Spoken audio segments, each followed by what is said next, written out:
Assalamualaikum. Today our topic is rickets. Here we discuss about the definition of rickets, types of rickets, causes, symptoms, treatment and prevention of rickets. First of all, what is rickets?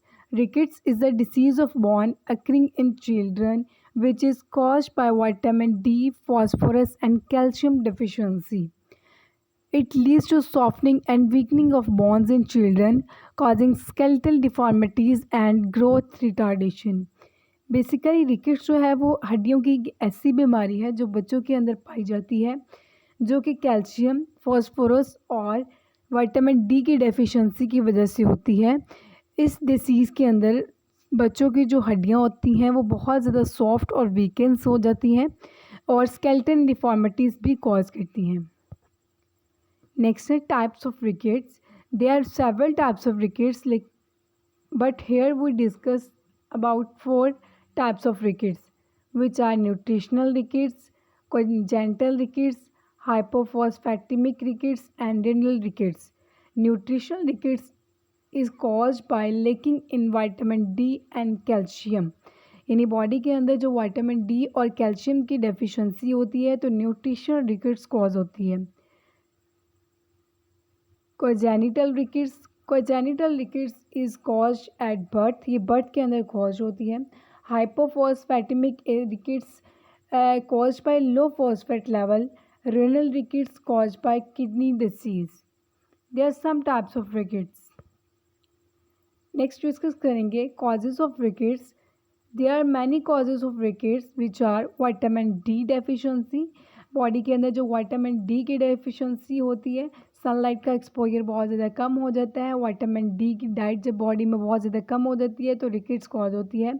Calcium deficiency, phosphorus deficiency and genetic disorder, kidney and liver disease, malabsorption of vitamins, these are the some causes of rickets. Next हम discuss करेंगे symptoms of rickets. Symptoms of rickets में आ जाता है fatigue यानी थकावट होना, bone pen हड्डियों में दर्द रहना, स्टन ग्रोथ का रुक जाना, लार्ज फॉरहेड यानी फॉरहेड का बहुत बड़ा हो जाना, ट्रबल स्लीपिंग सोने में मुश्किलात आना, स्केलेटल डिफॉर्मिटीज़ स्केलेटल के अंदर जो है वो ख़राबी आ जाना, softening of bones and weakness of bones, these are the symptoms of rickets. Next हम डिस्कस करेंगे कॉम्प्लिकेशंस ऑफ रिकेट्स। कॉम्प्लिकेशंस क्या होते हैं रिकेट्स के अंदर? किसी भी चिल्ड्रन या किसी भी बच्चे के अंदर अगर रिकेट्स कॉज होती है तो उसके अंदर इंक्रीज रिस्क ऑफ फ्रैक्चर यानी उस हड्डी के फ्रैक्चर होने का रिस्क बहुत ज़्यादा बढ़ जाता है।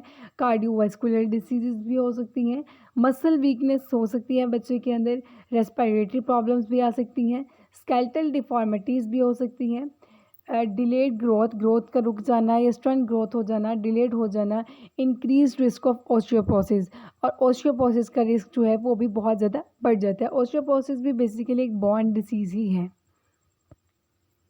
नेक्स्ट हम डिस्कस करेंगे रिकेट्स की प्रिवेंशन ऑफ रिकेट्स। रिकेट्स को हम कैसे प्रिवेंट कर सकते हैं? By eating a balance diet contain all essential nutrients which are carbohydrate, proteins and fat for the normal development and growth of the body. Next है prevention में आता है ब्रेस्ट फीडिंग, सनलाइट एक्सपोजर जिससे vitamin D मिलता है, regular checkup, regular exercise, physical activity and vitamin D supplements, these are the some preventions of rickets. Vitamin D rich foods जो हैं वो इसमें लिए जाते हैं। विटामिन डी रिच फूड्स के अंदर कैरेट्स के अंदर होता है, टोमेटो के अंदर होता है, फिश के अंदर, एप्रिकॉट्स के अंदर।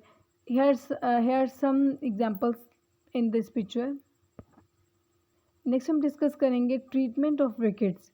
ट्रीटमेंट हम रिकेट्स का कैसे कर सकते हैं? विटामिन डी सप्लीमेंट्स लेके, कैल्शियम सप्लीमेंट्स, कैल्शियम का इंटेक अपनी बॉडी के अंदर ज़्यादा करके, फॉस्फोरस सप्लीमेंट्स या फॉस्फोरस का जो है वो डाइट के थ्रू सप्लीमेंट्स ऐड करके या डाइट ऐड करके, डाइटरी हैबिट्स को चेंज करके, exposure to sunlight, physical therapy and monitoring and follow up, these are the some treatment for the rickets. Thanks for watching.